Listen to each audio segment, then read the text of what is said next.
Hey everyone, just a few words before this episode 166 with Seth from Seth4Privacy.com. Seth is a great disseminator of information and a resource for privacy preserving tools on the internet and in regular everyday life. Apologize to Seth. This episode was actually recorded with him over 2 weeks ago. We conducted the interview on May 3rd, Friday, May 3rd, which was after a whole week or 10 days or so of a flurry of coordinated activities from the government from the U.S. government against some longtime Bitcoiners, open source developers, companies, etc. We talk about it, of course, during the show. I think we talked about it in the show. We are absolutely in the now they fight you stage. It's going to be a question in the future of what it actually means to be sovereign with your Bitcoin, holding your Bitcoin private keys versus using wallets or services that the government tells you to use, in which case, of course, it's not Bitcoin, and the whole project would be collapsed, in my view. So, just wanted to say this is a little bit old. Try not to do that with the episodes, over 2 weeks old, but with the monetary base work that I was doing in the meantime, the first quarter of the monetary base, as well as a few other, just internal things. This one took a little bit longer to release, but hope you enjoy it.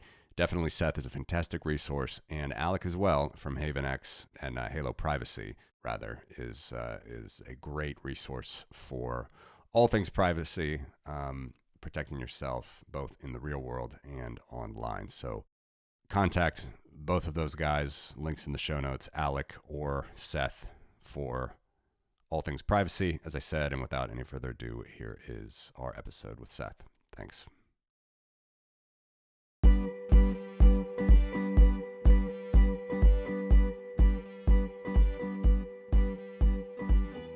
All right, guys, happy Friday.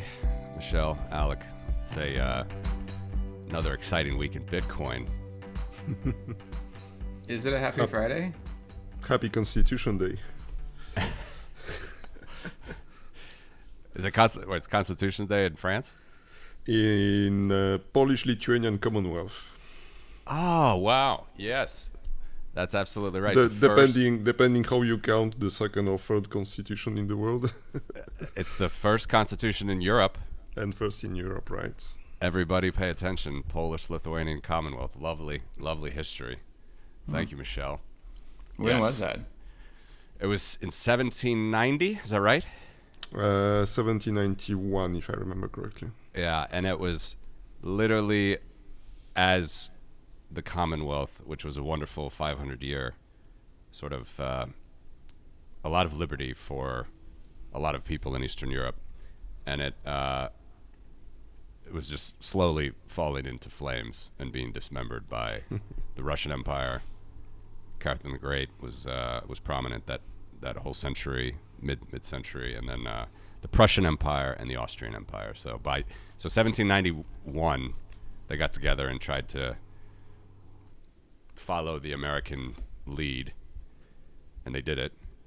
And then by 1795, the whole thing was dismembered by the Russians, the Russian Empire, the Polish, and the Prussians, which is German, basically northern Baltic Germans, and Austrians. So it was a sad 4-year life to that. Somehow history in this part of the world keeps repeating. Yeah. Let's a one-term constitution. Was it inspired by the U.S.? Yeah. Huh. Everything was, man. I mean, the Swiss was, the French was. Well, the French, of course, wouldn't like to say that, right, Michel?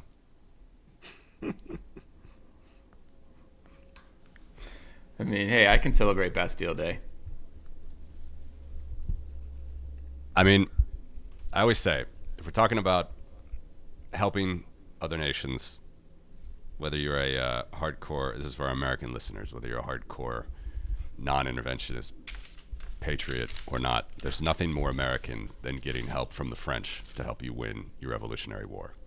In the Battle of Yorktown, there was more French ships, soldiers, and artillery than American, and also casualties of such They lost more ships, more men in the literally the final nail in the coffin battle of the American Revolution. So something to think about as we see more tyranny and craziness, as Michel said, back in Europe today. I know my followers see it probably too often on my timeline. But yeah, just have to say these things, right? Well, but then we sent Ben Franklin over and, invented electricity or whatever he did over in Paris. Isn't there a new movie with him with Michael Douglas? Is that right? No, I don't know. Is there? Yeah, I think there is I on like Ben Apple. Franklin. Yeah. All right. Something He's to my keep in mind. favorite former president.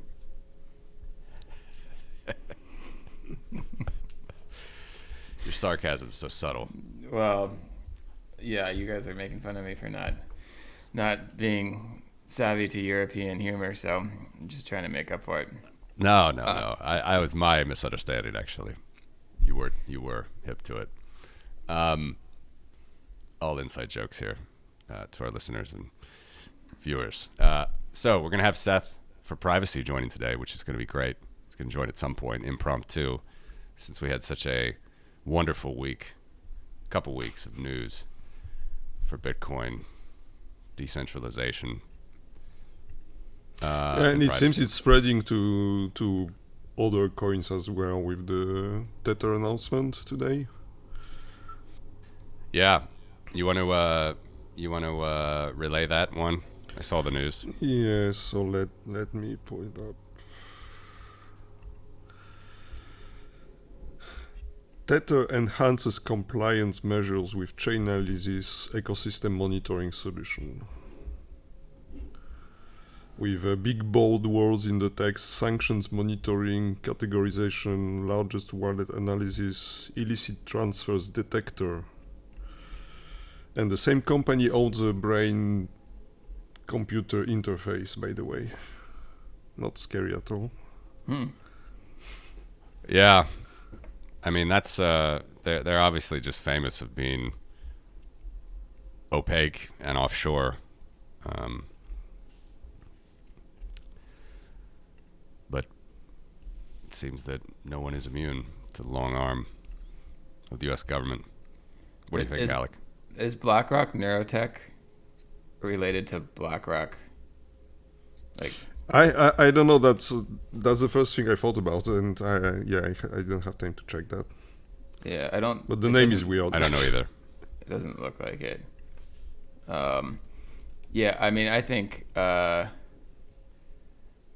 So I think the U.S. government would like to have a lot of visibility into what's going on with Tether, and I wouldn't be surprised if somewhere in the background, because we know Chainalysis is super cozy, and this is not conspiracy theory. Like it's publicly not public knowledge, and they've hired a lot of people whose sole purpose it is at Chainalysis to do U.S. government sales, right? So that's well known, and Tether is a well-known channel of fiat currency into the crypto ecosystem. So if you wanted to see where some of those flows were coming and going, this would be a great way to do it.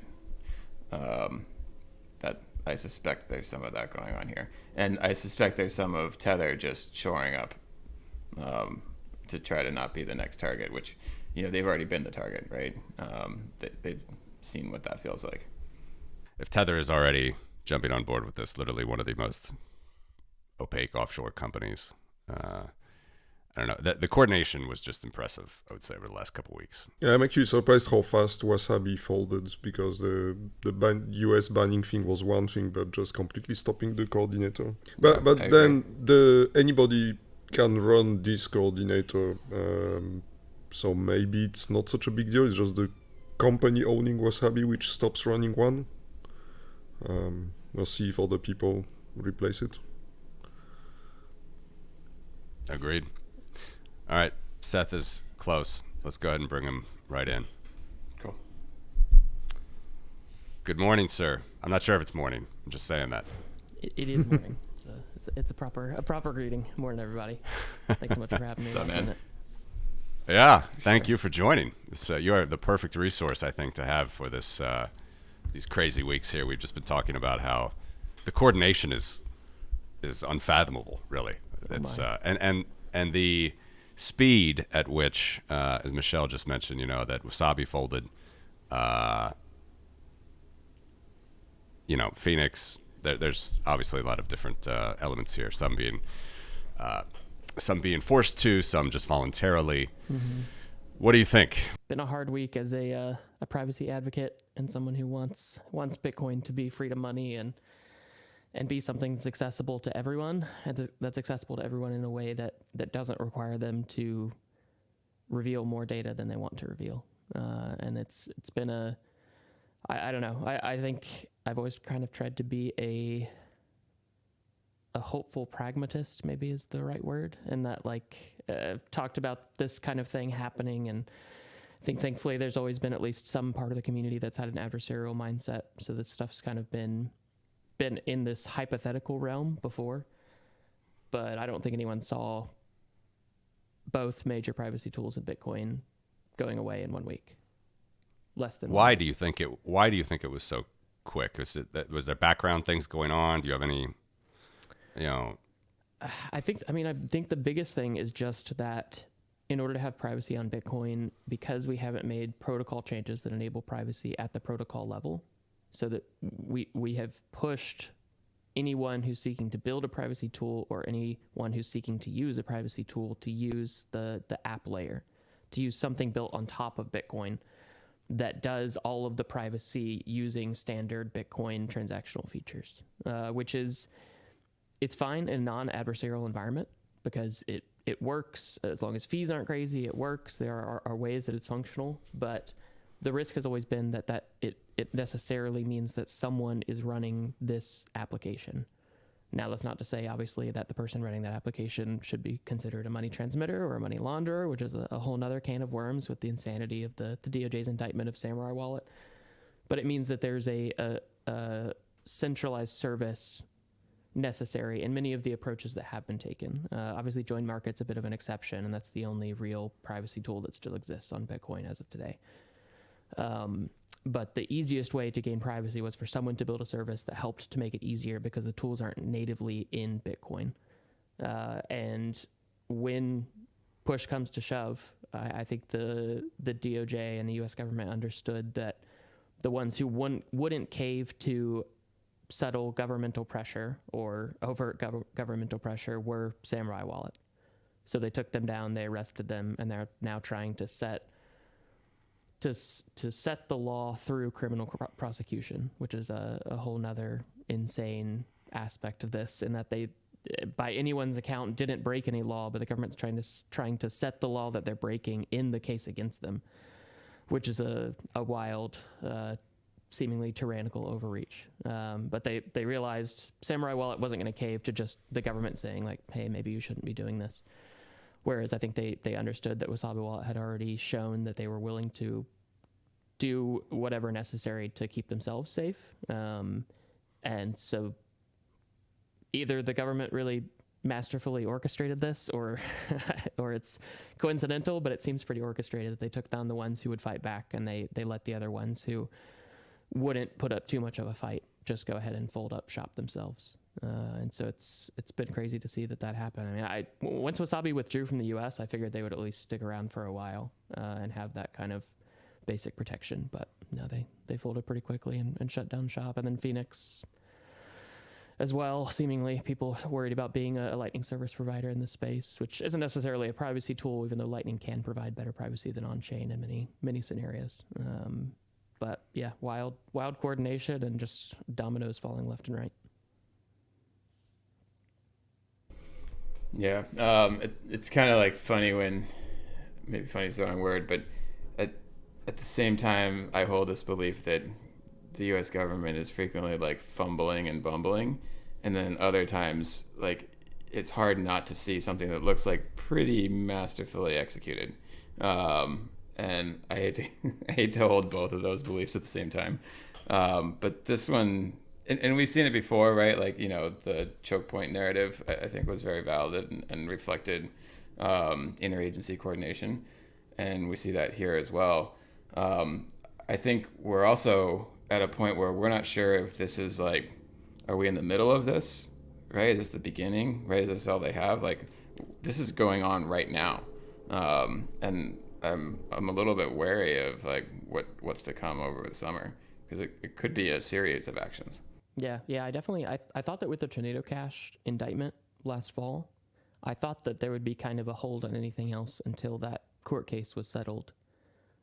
That there would likely be chilling effects because of it, and that's where like I wasn't surprised that something would happen against Wasabi or Samurai, but I thought the government would wait to actually set precedent in the Tornado Cash case. And so before all this, I would have said, well, I don't think anything else major will happen until these cases are settled in court. But that doesn't seem to be something that they need, and they seem to be fine with not actually having a legal precedent before taking action on the next step in their, what I think is really a grand vision of a Bitcoin that fits within the system and doesn't break out of the system.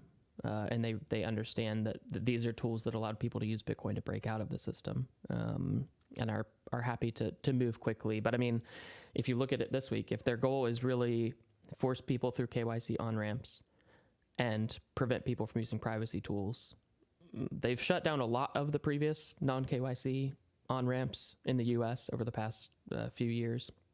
So that one's already mostly done in the US. There are some ways to get non-KYC Bitcoin, but it's a lot harder in the US than in many other countries. And then now they've shut down the only two privacy tools that anyone I know used or recommended. Like I said, there is Join Market, which is a long-running project that's a decentralized coin join tool that has a good UI that's been built around it now, and it has a lot of good people working on it, but it's a lot less battle-tested than the others. And so I think there's a little bit of there's awareness on my end to recommend it immediately until I can better understand how it actually works and make sure that it's actually providing people privacy for the fees that they're paying on chain to be able to make those transactions with other peers. But yeah, I think I don't know that there's a necessary next step at this point. They got ETFs, which for some people is viewed as a positive, and I think does have some positives in the US, and that people who have funds locked up in a 401k or something, they at least have exposure to Bitcoin, the asset. Obviously, they don't hold it. They can't use it how they want, but there's some maybe benefits there. But it also means that a lot of people who maybe would have gone down the self-custody rabbit hole, maybe they just stop at the ETF rabbit hole and they say, I've got my price exposure. It's hard to hold this stuff. I can't actually use any of these privacy tools. I'm just gonna stick in an ETF and hold here. And so combining that with their shutdown of no KYC on-ramps like local Bitcoins over the years in the US, and now shut down our privacy tools, I don't think there's anything else massive they have to do other than just prevent the Bitcoin community from coming together and building in privacy at the base layer of Bitcoin in some way. It doesn't have to be going wholesale Monero style on Bitcoin's base layer, but building out some solid improvements at the protocol layer so that the tools that we use for privacy on Bitcoin can happen without needing any kind of coordination or without needing any kind of app layer addition, but really can use the base layer tools of Bitcoin itself. Because shutting down a centralized coordinator is one thing. That's, for the DOJ, obviously trivial. I mean, that wasn't hard for them. But what would be hard for them is shutting down Bitcoin at the consensus level. If anyone running a node can access privacy tools, good luck. You're not shutting that down. There's no company you can go after. If you go after open source Bitcoin core devs, that's a whole another massive barrier for them in court, where there's a very strong legal precedent and constitutional precedent for code being free speech. So there's a lot of extra protections that come there. And I think that might be their next battle, is not targeting devs, but trying to disrupt the community and prevent us from coming together on some step forward towards better privacy in Bitcoin's protocol itself. Yeah, well said. It is an election year too, so the current administration is in its throes. And so, they might not feel like they have time to wait around for precedent. Like this is your potentially and maybe likely their last hurrah. Yeah, definitely. And there's something to be said that hopefully, I know it's a meme in the Bitcoin space to vote harder, but there is a little bit of that, at least in this year, where it seems like the Biden administration is virulently anti-crypto and is doing everything they can to destroy access to cryptocurrency and usage of it in their last few months in office. So it's something where I don't know. Will Trump or the Republican Party actually be good for Bitcoin long term? I don't know, and I don't have too much faith in the American electoral system, but there's at least some hope that maybe we can shift someone else into office who maybe is a little bit more friendly, at least temporarily, and slow down the attack on Bitcoin, if nothing else, because it does seem like there's a massive anti-Bitcoin, anti-cryptocurrency agenda coming from Biden's camp. Yeah, and Elizabeth Warren seems like she would only rise further with the Biden reelection. Did you guys see, just real quick, I don't know if you guys saw it, but Ian Kane, who was a previous guest on the podcast, announced last week that he's running against Elizabeth Warren in Massachusetts for a Senate seat. Wow. And he's like super Bitcoin friendly, and he's implemented that, in his previous roles in Quincy, Mass. So shout out to Ian. Maybe we'll get him back.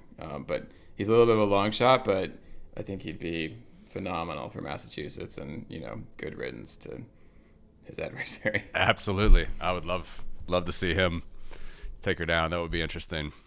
All right, well, I'll have to come back to that one.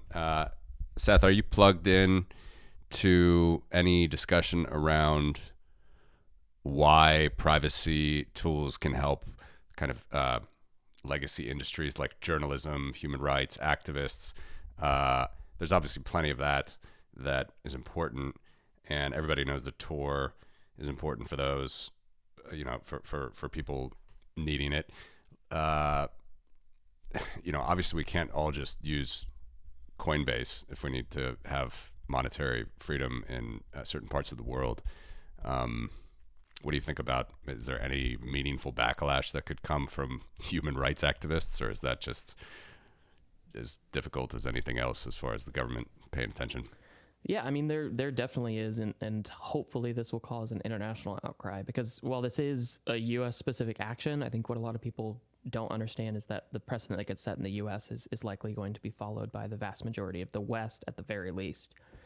Pretty much whatever kind of financial crimes enforcement gets set here is going to happen globally. So I'm hoping there's international backlash. I know there's already been fantastic aggressive pushback by a lot of the activists working together in the Human Rights Foundation, the HRF.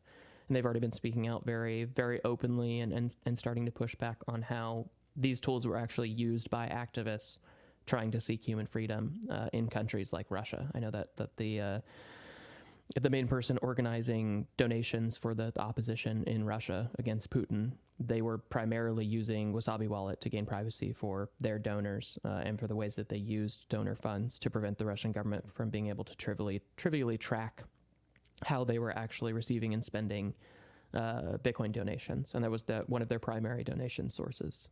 So I think that's an immediate case. The Navalny team. What was that? The Navalny team. Yep. Yeah. And I think Anna is her name. I don't remember her Twitter handle, but she was talking about that yesterday. Of this actually cuts them off immediately from the ability to allow private donations and gain privacy when they're spending these things, which lowers the ability of the opposition in Russia to push back on Putin.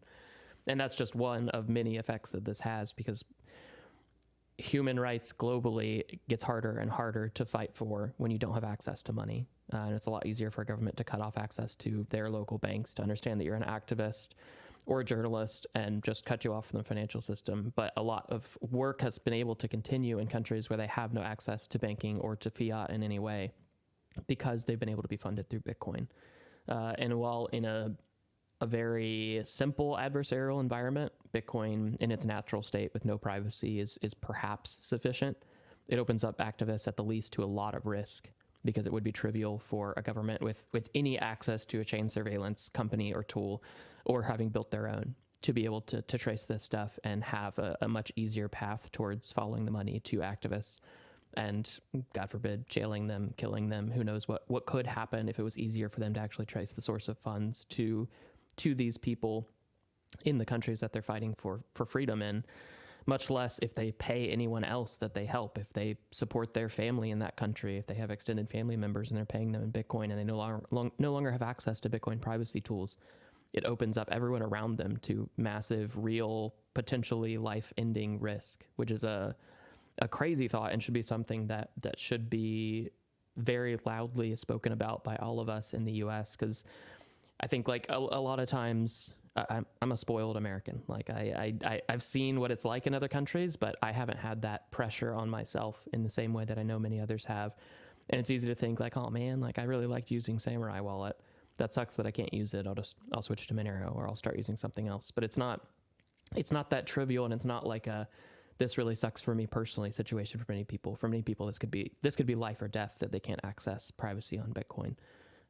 So I would hope that we can continue to talk loudly about this impact on human rights. And I know Alex Gladstein's already been doing fantastic work recently on like what Bitcoin did, talking about the case for Bitcoin being a massively powerful tool for human rights. And some of that power, if not arguably much of that power, is lost if there's no ability to actually use Bitcoin in a privacy preserving way, which is a massive hit for human rights, and should be something that people across any aisle in the U.S. politics, across any aisle internationally, should be able to band together and understand that people for human freedom need freedom money, and Bitcoin without privacy quickly becomes not freedom money.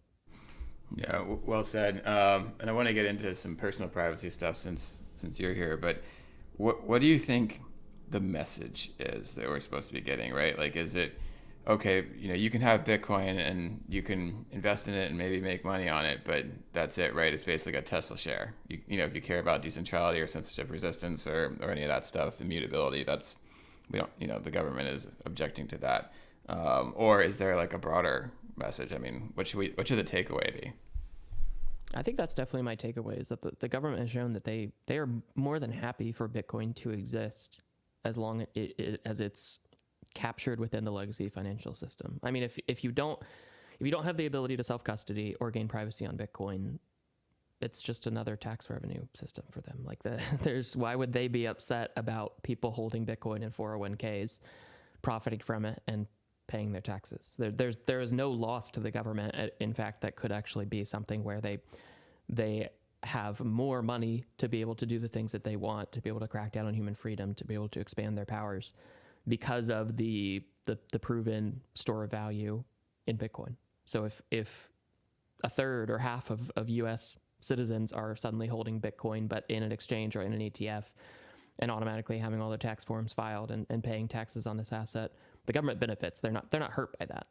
What they potentially are hurt by, in the sense that people have the ability to opt out of anything that they put in place that's tyrannical, and the people have the opportunity to push back on tyrannical overreach in a financial way.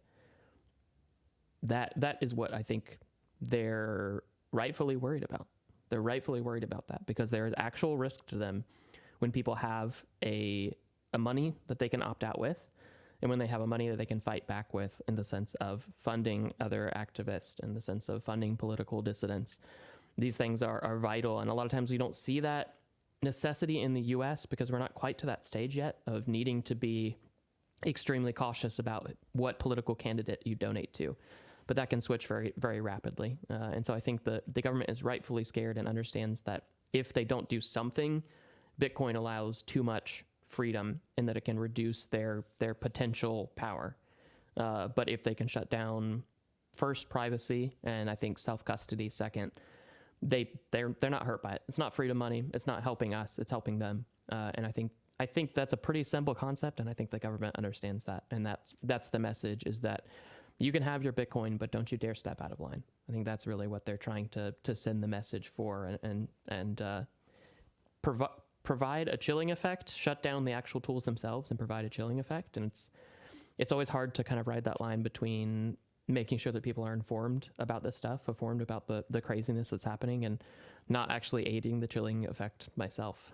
So it's a back and forth where people need to be aware of what's happening, but I also don't want to overly scare people. And something I've tried to be very clear about is, like, if you're an open source dev building and writing and publishing open source code, there is not even a step towards prosecuting you in any of these cases.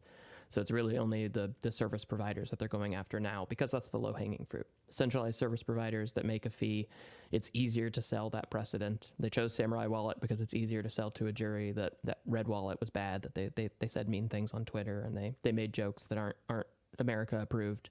And so they can sell that to a jury, but they can't actually sell an open source dev making open source code and publishing it, something that's easy to prosecute in court. at this point, at least. So there's a lot of safety still in that, and I'm hopeful that open source devs won't be chilled by this, won't be scared by this, but will continue to write and publish open source code.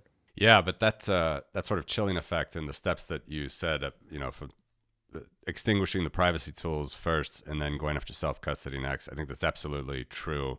I remember in 2019, 2020, when Wasabi was getting started, and Trace Mayer was at this conference just before he was banished from Bitcoin. It was actually, I think, the same conference. It was in Las Vegas, and he was talking about how, he was one of those guys that obviously, he started these January 3rd proof of keys day and things like this, and he was always much more on the self-custody being much more important than privacy. And there's obviously, it's a microcosm of this big set of Bitcoiners that are like that. They just, they want to show that they are sovereign, can hold their keys, but they don't want to sort of worry about secondary level things that, first of all, might let's just say they don't want to worry about these secondary things like privacy.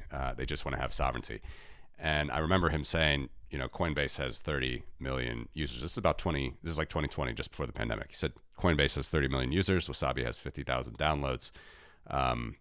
It's just clear if we want to talk about adoption, we want to talk about Bitcoin going mainstream, it's clear which path that the government is going to be favorable towards, and the path that we sort of need to go. He was still saying that you can be self-sovereign, but I don't really see where the cutoff is there, because it's clear. I mean, he was right. I don't know if he was foreseeing this, but he was right that Coinbase was certainly the one. They've been anointed. I mean, that basically, the new Wall Street node for Bitcoin, and that's just what they are. And like, not even, Kraken, Jesse Powell, they probably don't like him because he runs his mouth too much on the libertarian values. And the point of it is, self-custody is absolutely, I think, next in line. But the question is, I've heard always this trade-off between knowing that there's 21 million coins versus, having privacy at the protocol level. With Bitcoin, it's like impossible to do, right? It's like, there's all this controversy about Monero. You're much more versed in this, Seth. Before we even get to the self-custody question, is there a way then to do privacy back on the protocol level in a decentralized way with open source devs? Yeah, I mean, it gets tricky. It's going to be a test of the appetite for Bitcoiners and how far they're willing to go to provide privacy to users of Bitcoin. I think the main thing that I would say about whether or not you can have sovereignty with purely self-custody but not privacy is that if you do not have privacy, you can't spend how you see fit. Your actions can be surveilled. They can be seen by either just a random person or merchant that you pay.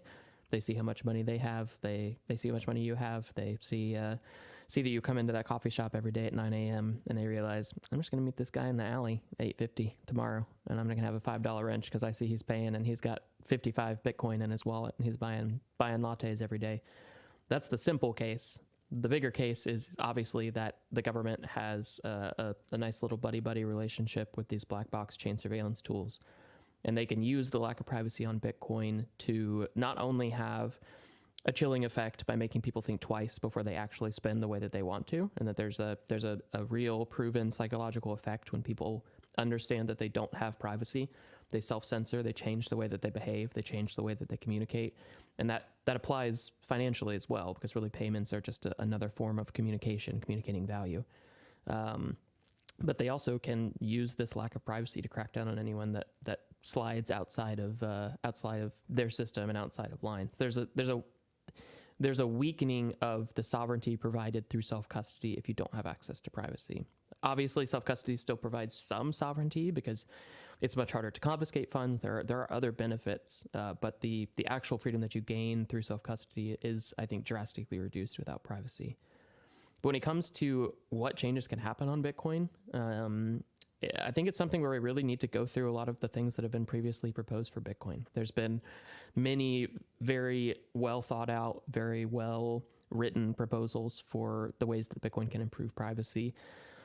Things that have been applied to Monero, like confidential transactions where we could hide amounts, that could be done in Bitcoin in a soft fork where only people who choose to use it would gain that privacy, but it would be much easier than having to use any other tool. You could build better decentralized coin join tools when you don't have amounts revealed. The actual privacy provided by all of the privacy tools that have actually existed on Bitcoin are drastically improved. You could do that in something like an extension block or a soft fork that makes it optional. You could do something like Litecoin implemented what are called Mimblewimble extension blocks. Mimblewimble is an awful name, but that's what they're called. Essentially what it means is that users can opt into using this additional space in each block, kind of like how SegWit, you can view it as an extension block. And if you opt into using that, you have a different address type, but you gain full amount privacy. And you gain a breaking of deterministic links, and that when you actually see transactions on chain in a Mimblewimble format, the only thing that you see is one cut-through transaction for all transactions in that block. You don't see any of the details about inputs, outputs, etc. The miners just make sure that inputs and amounts balance, or inputs and outputs balance, make sure that amounts balance through something called range proofs to ensure that no one's inflating the supply. And even in the worst case of a bug that's found in the confidential amounts and that kind of a setup, the base layer supply cannot change. So people coming out of Mimblewimble extension blocks would only be able to get out the actual amount that fits within the Bitcoin supply. And it would just be if someone found some sort of like a hidden inflation bug, the people still in the Mimblewimble extension block could lose money. But that's the worst case possible. There's no ability for the overall supply to be inflated. So there's ways to do this that, while they don't maximize privacy in the same sense of something like a Monero, where every transaction is private by default, where every transaction has the sender, the receiver, and the amount protected, we can still shift, honestly, beyond what we've been able to do in the past with something like Samurai Wallet or Wasabi Wallet, and do it in a way that's, I think, a more cautious middle ground that could fit for Bitcoiners. And something like Mimblewimble extension blocks, it's already built, it's deployed on Litecoin. Litecoin is very similar to Bitcoin, obviously, since it's a code fork from way back in the day. So that kind of a thing could be pretty trivial to shift over. But honestly, I need to do some more research to see where these different proposals that were made for Bitcoin. I mean, if we talk about Monero, a lot of the things that were actually implemented in Monero were originally proposed for Bitcoin and were rejected because there wasn't appetite at that point for making any sort of a strong pro-privacy soft fork. But I think we're at the point in the then they fight you stage that we have to decide, do we want Bitcoin to be freedom money, or do we want Bitcoin to be number go up tech?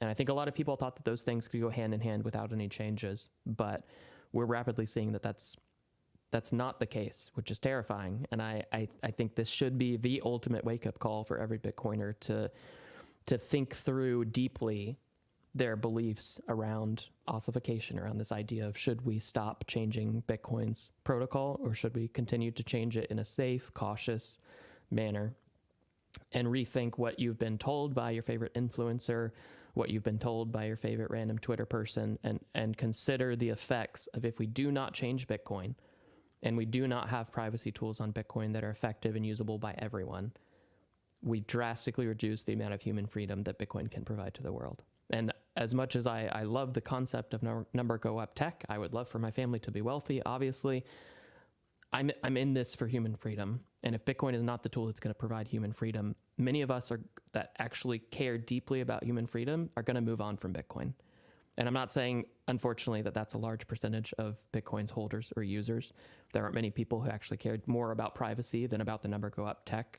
But this type of thing is a catalyst, and it wakes people up to the need for not only privacy, but the need to fight for privacy within Bitcoin. And so I'm hopeful that this can be the turning point, and we can settle on some path forward towards privacy at the protocol level, and really work towards making Bitcoin the freedom money that we all have hoped that it would be, in the understanding that building centralized services that have a profit model is not sustainable in the regulatory and legal environment that we're in.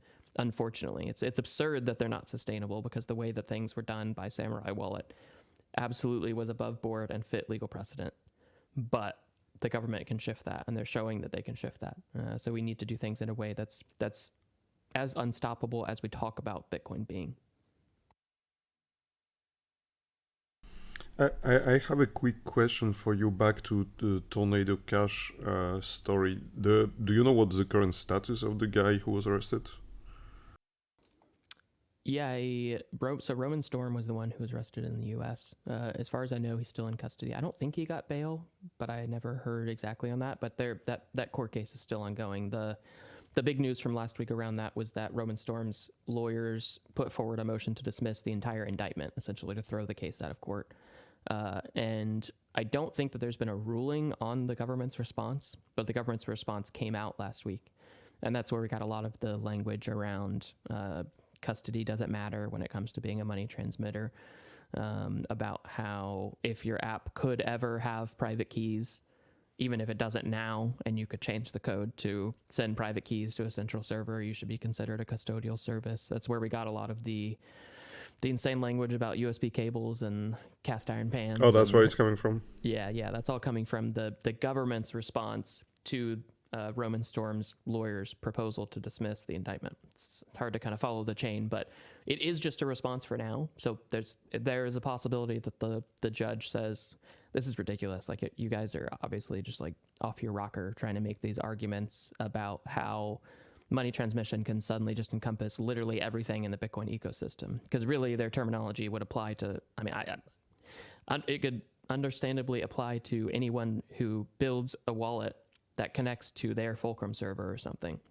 So it's absolutely absurd, and the overreach is massive. So I'm hopeful the judge sees that just the DOJ is nuts here and making absolutely insane arguments, and maybe he'll toss out this response and he will allow for the dismissal of the indictment. It's possible. I don't know. I usually kind of unfortunately assume the worst in these scenarios, since the justice system isn't exactly a 50-50 even split, but the government's response was just so absurd that there's hope that it'll be clear that this overreach is just way out of line.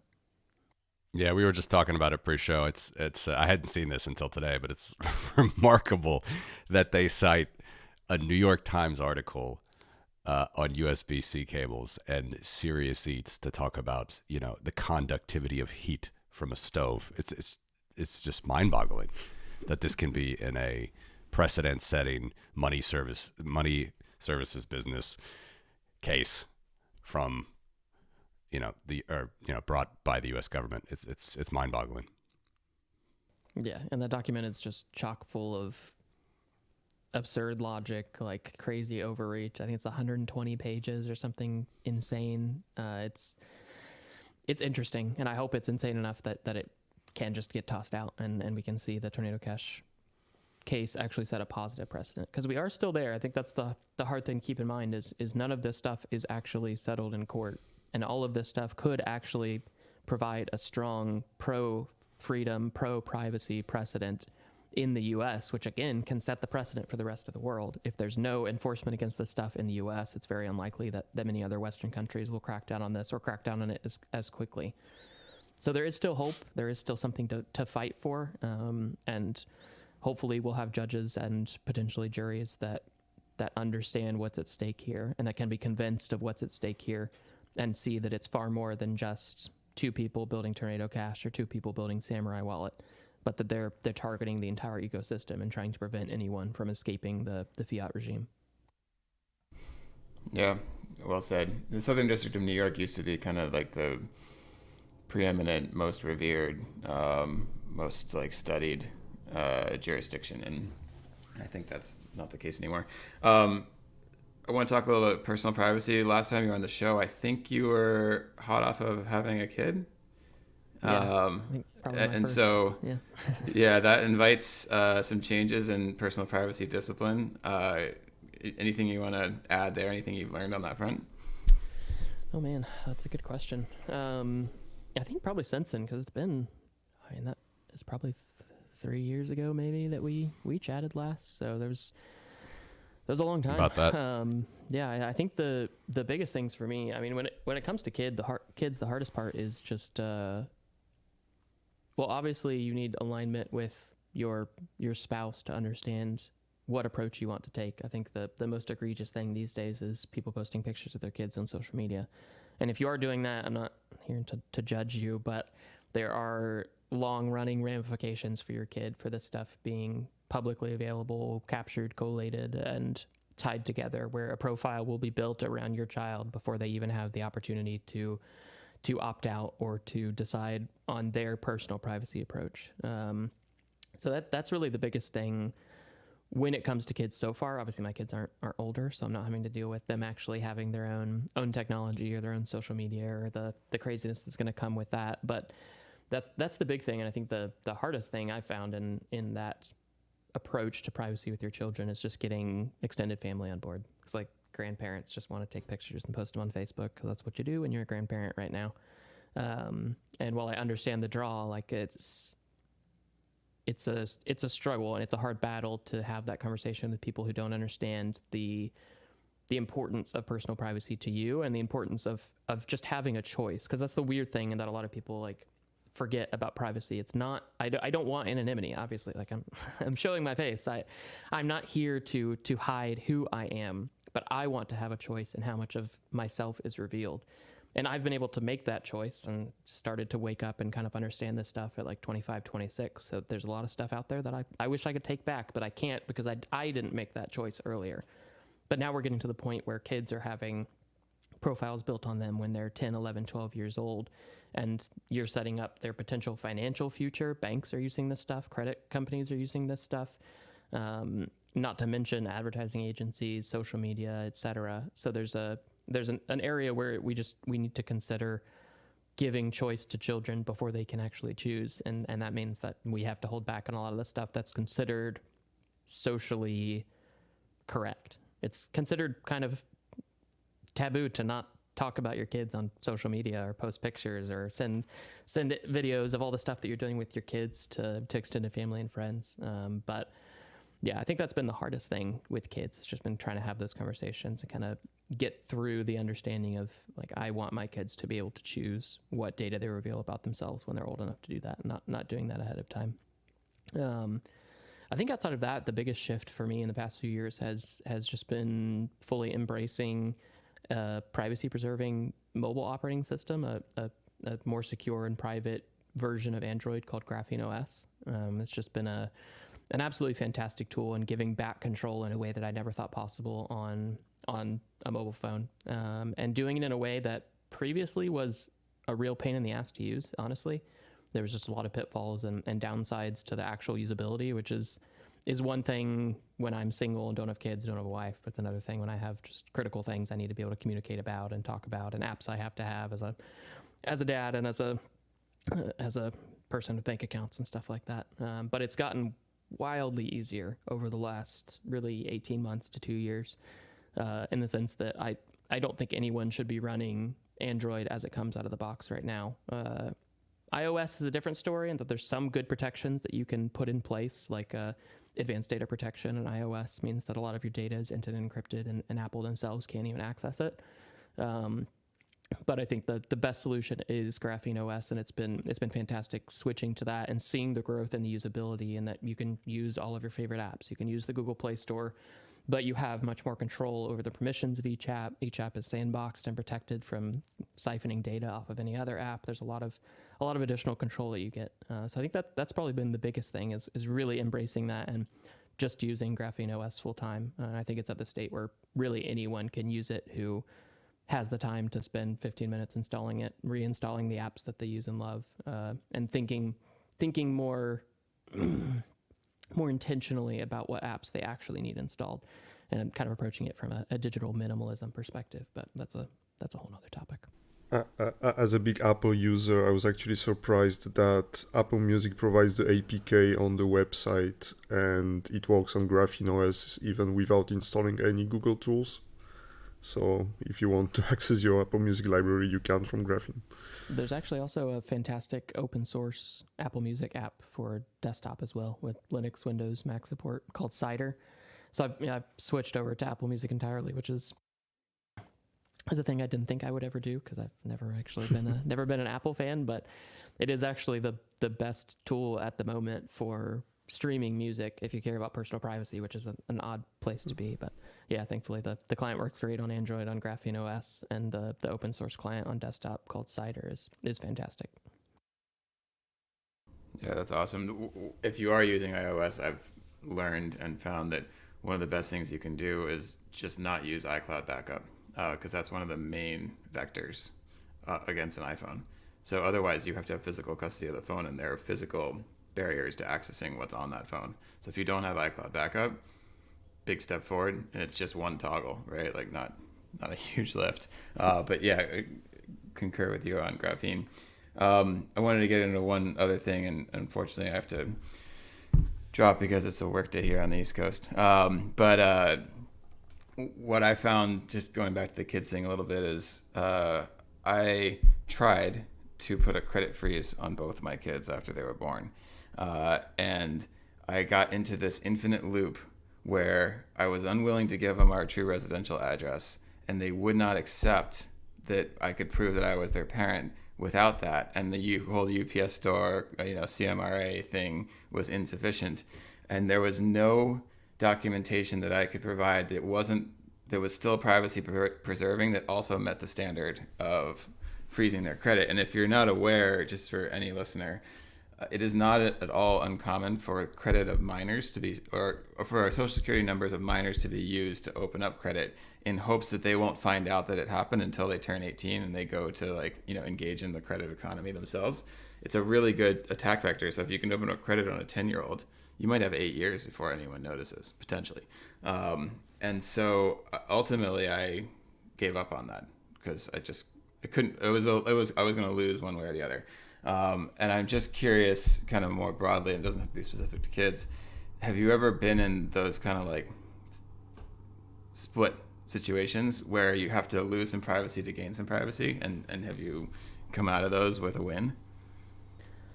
Yeah, it's a great question. I think the way that I try to approach it is try to figure out what does this entity already know about me? And for better or worse, credit companies know where I live. So there's not a downside in giving them that when it can provide better, really, security rather than privacy for my children or for myself. But that also depends on exactly how you have things set up. I mean, if you don't have a mortgage, perhaps your home address isn't captured by credit companies, or if you have been able to work out a mortgage through an LLC or some sort of a legal protection that detaches your identity from that credit line, then perhaps it is worth keeping that to yourself and protecting yourself rather than doing that for your kids and just doing some sort of maybe credit monitoring instead. But I think that's the thing that I often struggle with is there are some scenarios where you have to choose, does this entity likely know this information about me? And if I can benefit by giving it to them clearly, potentially there's a loss there, but maybe there's a greater outsized benefit for giving it up. I think an interesting example of that is there are services that are really well-intentioned and well-run that work to scrub your data off of data brokers through legal means that are available. But in order for those to work, either you do it all yourself and you reach out to all the data brokers and you still have to give up your data to those data brokers to tell them to delete your data, or you use some sort of service like Delete Me, which is one that I've used in the past and interviewed on my podcast a few years ago. And you have to give them your personal data for them to be able to scrub your personal data, because obviously they need to know what to look for. And it is that kind of a trust trade-off where you're saying, I trust this company who has a reputational tie to protecting this data and not selling it in order to have a bigger benefit to my overall privacy. And it's really just, for me, I mean, it's just weighing the risks and rewards, and that there is a risk that a centralized entity now could be hacked and my personal data could get out. But to me, that's better than anyone with $5 being able to go to a data broker and say, give me everything about Seth for privacy, and then having all of my house history and everything about my family members and all of that revealed. It's a better trade-off to me to do that. But it also depends on your threat model. It depends on, are you most worried about random people stalking you as a public individual or stalking your family? Or are you more worried about governmental insight or corporate insight into your activity? And sometimes you can win in both, but sometimes you have to choose to maybe sacrifice a little bit of privacy on the corporate side to have better public protection, or vice versa. And really comes down to properly doing threat modeling and figuring out, what do you want to protect? How far are you willing to go to protect it? Who are you protecting it from? and kind of having a better picture of what the best next step is for you. Yeah, well said. I'm sorry I have to drop. I love everything you're doing, man. Thank you for coming on. It's good to see you. Matt, if I dropped it, is that going to affect the feed? We'll see. It says it's still uploading, so if you can leave it. Yeah, I got a few minutes. I'll just leave it, and you'll just miss my face here for a second. Sure. Close off the All right, guys. close off the Cheers. camera, no problem. See you, buddy. Taking a moment to remind you that this show is brought to you by Trezor, home of the original Bitcoin hardware wallet. For over 10 years now, Trezor means business in Bitcoin security and functionality.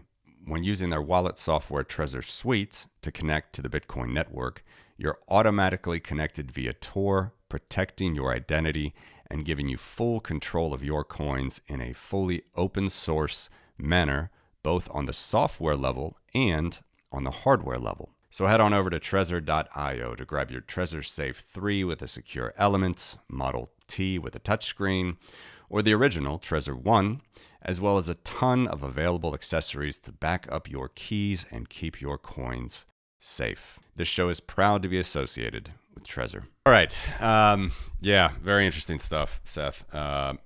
Maybe just bringing it back to the crazy news in Bitcoin. You know, you were saying how wherever the U.S. goes, typically the rest of the certainly developed world, Western world, liberal democratic world goes. It is one of these like forks in the road that literally we'll have to make as a I don't know, it would be too dramatic, but Western civilization. I always like this. You know, some of the hardcore libertarians who really are into property rights and freedoms and Bill of Rights and all this, they say that, you know, Thomas Jefferson, James Madison, these guys could have never imagined that the Supreme Court would have turned out the way that it does, that it's basically all of our liberties are decided at the end of the day by 9 people in black robes. And, you know, maybe that's a true statement. I don't know. I've heard it many times, but obviously that future can't be the case for Bitcoin. We can't be having Bitcoin's future lie on U.S. adjudicated precedents. So it can't be that way. What do you think of this? I mean, are we just going down that road very fast? I mean, I think you nailed it on the head with I think we've gotten too comfortable with the US being relatively okay with Bitcoin and Bitcoiners doing Bitcoin things. Obviously, they've gone after actual criminals in the past. They've gone after centralized mixers, which, whether or not they should be legal, they clearly were not legal under existing U.S. law. But I think we got too comfortable with that, and we did rely on the ability to build things that require the U.S. government to be okay with them to continue to function, which is, when you think about it in hindsight, it's like that should be the most like absurd thing from a Bitcoin perspective, to build things that need regulatory clarity to be able to exist. And in some perspective, there's no way around that, in the sense that like there are going to be company. I mean, I work at a Bitcoin company in the US. Like there are going to be companies that are building things on Bitcoin, and that is a necessary thing. And I think building these things should absolutely be fought tooth and nail in court. But there's also an area where critical things to Bitcoin's usefulness have to be built in such a way that it doesn't matter what one country says about whether or not someone can do that thing or provide that tool. It has to be able to function no matter what. And we have that with things like mining in theory, even though mining centralization can undermine that. We have things like that with how transactions are validated by the protocol, with the very basics of how Bitcoin functions. They happen at the consensus level. So the US government saying you can no longer send a transaction that is nested SegWit script type. Like, good luck. You're not going to stop that, because anyone can do that from anywhere with any wallet with any access to a Bitcoin node. But we've gotten too comfortable with things being at the app layer, like we talked about earlier, where a government can go after that centralized tool and shut it down. And I think that's where it really should pull us back to this concept of Bitcoin as a protocol is the thing that should be unstoppable. I hesitate to call anything unstoppable at this point, but Bitcoin at the protocol level should be about as unstoppable as anything in the world is today, as any piece of software is, because of how decentralized nodes are, how decentralized mining could be, even though right now it's not great. And that's where we have to focus our efforts, is if we can build these things into consensus itself, build in things like perhaps covenants, which have been a big conversation point for the last, really the last 4 years, but in the last maybe 12 months has really escalated in the conversation among the developer community. Build in those things which help with scaling, not necessarily as much privacy, even though there can be some privacy benefits, but take the same approach to saying we view scaling in the Bitcoin community as an essential thing. Obviously, there's debate on how actually we get there. Some people think the Lightning Network is good enough. For most, I think developers in the Lightning space, they understand that Lightning today is not good enough. But with some changes like covenants, like APO, we can make Lightning good enough. But there hasn't been the same approach taken to privacy. And that's where I think that we should see a good shift. I think the only kind of optimistic take out of this is that thankfully the Lightning Network, while it was designed for scaling and not for privacy, does provide some reasonable privacy assurances today when actually used not in a custodial service, obviously. And there are improvements that are coming down the line now. I feel like a lot of the stuff in Lightning always feels like it's 2 years away from being 2 years away. Like that stuff takes a long time to materialize, but we do have a recent final push for Bolt 12 where it looks like we're going to finally start seeing that enabled across the network, which has some really good privacy assurances for receivers within the Lightning Network.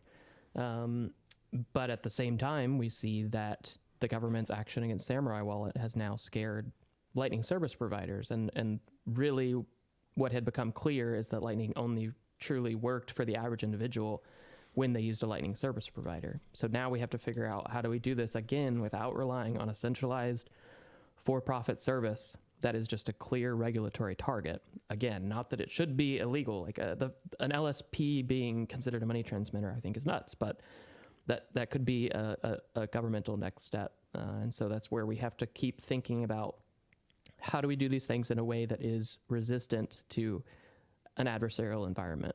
And unfortunately, there's been a lot of time spent on things like Fedimints and eCash, where these are custodial. Like either you're going to use a centralized custodian like this and they're going to be known and the government's going to prosecute them because it obviously is not sanctioned under existing US law, much less the precedent they want to set, or you're using one that's from an anonymous set of individuals that could rug pull you in a heartbeat.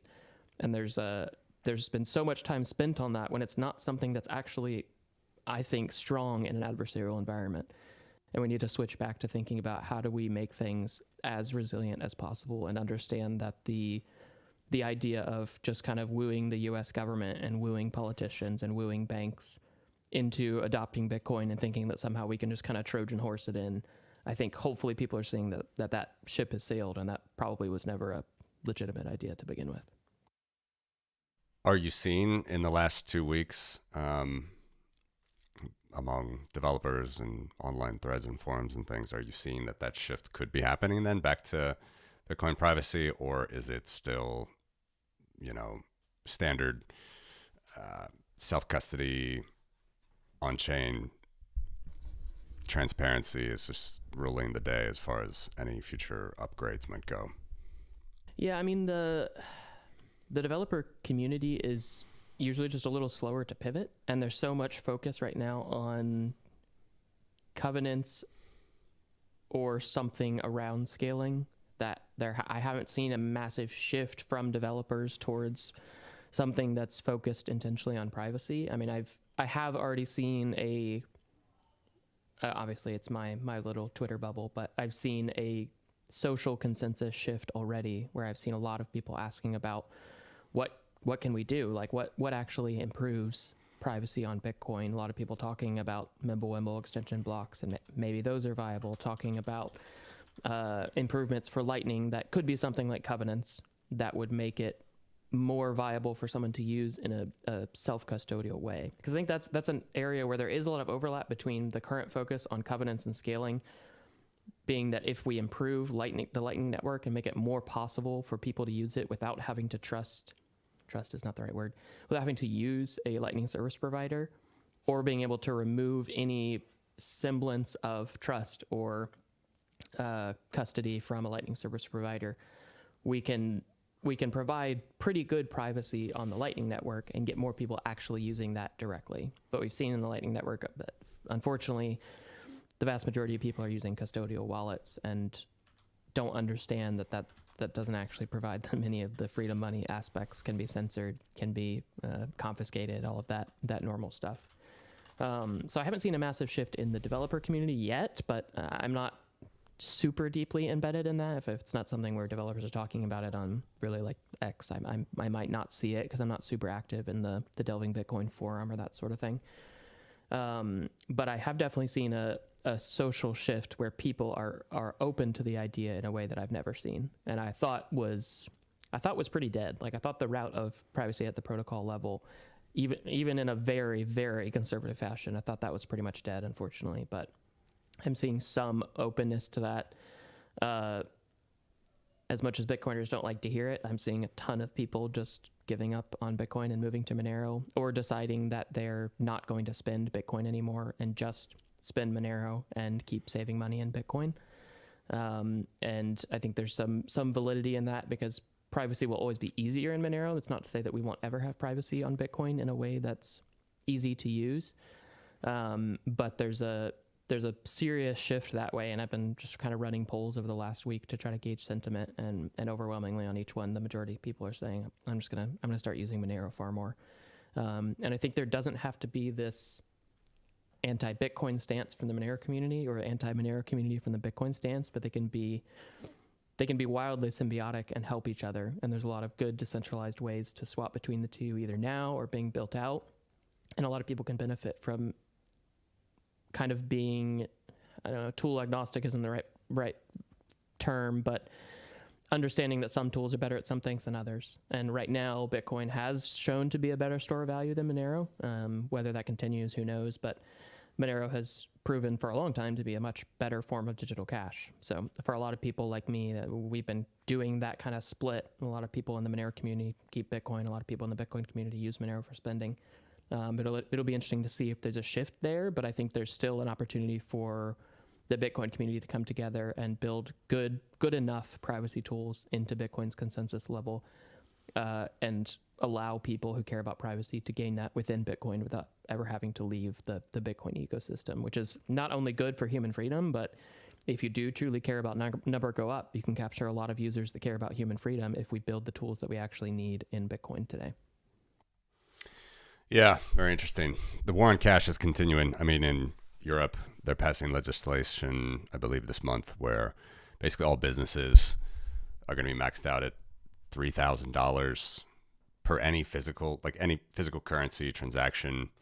And then there's another $10,000 threshold, which I can't even remember, but it's those are business type things. Obviously, personal KYC stuff is all over the place anyway. And then this whole hosted wallet term, which is just a hilarious term that the EU made up, that is the case as well for anybody that's providing us, a service there, I guess a hosted wallet, and they have to do their KYC there. So I don't know, man. I mean, the war on cash is really kicking into high gear. It's a bit depressing from that side, and I don't think people are talking enough. Like we talked about earlier about the human rights things. I don't know. I don't want to keep you too long. It's early in the morning there for you, and you got a full day ahead of you. But it's been a whirlwind the last 2 weeks. Any other thoughts regarding this stuff? Are you too bearish, pessimistic, or is there some hope? Is there some hope here? Oh man, that's a good question. I feel like I've been legitimately grieving over the past 10 days. I don't know, friends probably not the right word, because I had a lot of interesting back and forth with the Samurai Wallet guys, but I knew them well. I had seen them in person. I had sat on panels with them at conferences. I had shook their hands and looked straight into their eyes. And it's a crazy thing that I never thought was possible, that people who I knew very well would be in jail in a tyrannical DOJ indictment that is just absurd from every facet of human freedom, human rights, legal precedent, etc. And then to top all of that off with the Lightning wallet that I recommended for friends and family suddenly being pulled from the US as a result of the chilling effect there, as the only other major privacy wallet, Wasabi wallet, shutting down operations. It's for somebody who cares deeply about personal privacy and really came back to Bitcoin from Monero because I saw that the tools were good enough that we could have human freedom with Bitcoin. I'm legitimately grieving because I feel like a lot of the vision that I had for Bitcoin is gone now. And I think I was naive in thinking that it was more resistant than it was. And I know a lot of people probably shared that maybe subconscious belief that like we could just, talk a big talk on Twitter and we could push back and this stuff would continue to be usable. But the government quickly showed us who's actually in charge when these things are built the way that they were. And they shouldn't be in charge of this, but they are, and they were able to shut down the main things that I cared about in the Bitcoin ecosystem from a human freedom perspective.